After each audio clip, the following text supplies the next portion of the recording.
Okay. Let's see. This chapter has to do with the Bill of Rights. Chapter 10. 10.1 Introduction. To James Madison, the creation of the Constitution seemed nothing less than a miracle. By 1788, however, it seemed that it would take another miracle to get it adopted.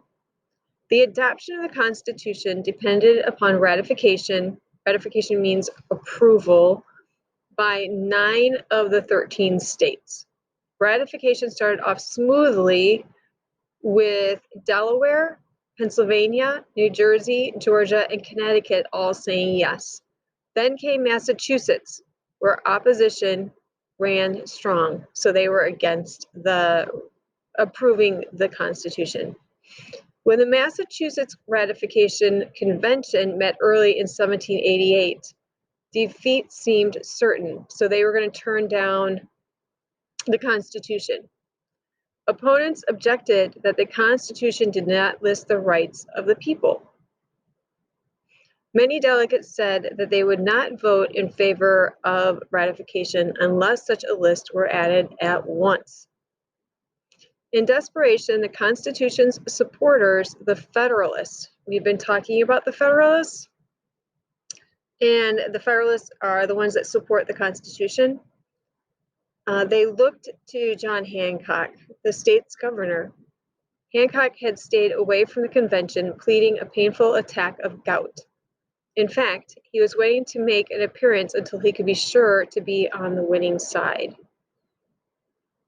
The Federalists tried to take advantage of Hancock's vanity. Virginia, they hinted, might not ratify the Constitution. If it did not, then George Washington, a Virginian, could not run for president. And if Washington didn't run, who was the best choice for the honor? Why, none other than the great governor of Massachusetts. Hancock swallowed the bait. The governor was carried into the convention, his feet swathed in bandages. In a dramatic speech, he urged the delegates to approve the Constitution as it was. At the same time, he promised that the first task of the new Congress would be to amend the Constitution by adding a Bill of Rights. So the reason why that his feet had bandages on them is, remember, gout is,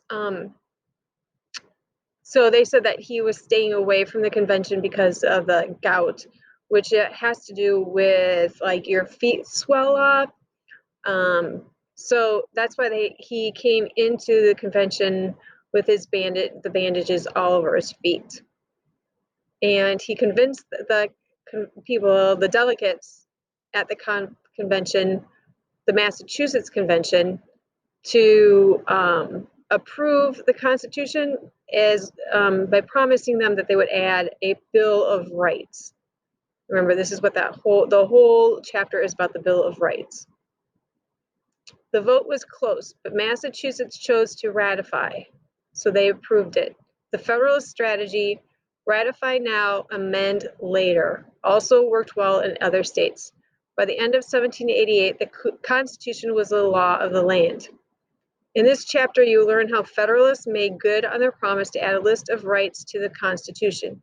You will also learn how these rights work to protect Americans from abuses of government power. So remember, the Federalists, they wanted the Constitution to pass. And there was a lot of people pushing back on approving the Constitution because they didn't feel like there were enough rights for the individual person. And so the Federalists promised to come up with a Bill of Rights that would be added to the Constitution later. All right.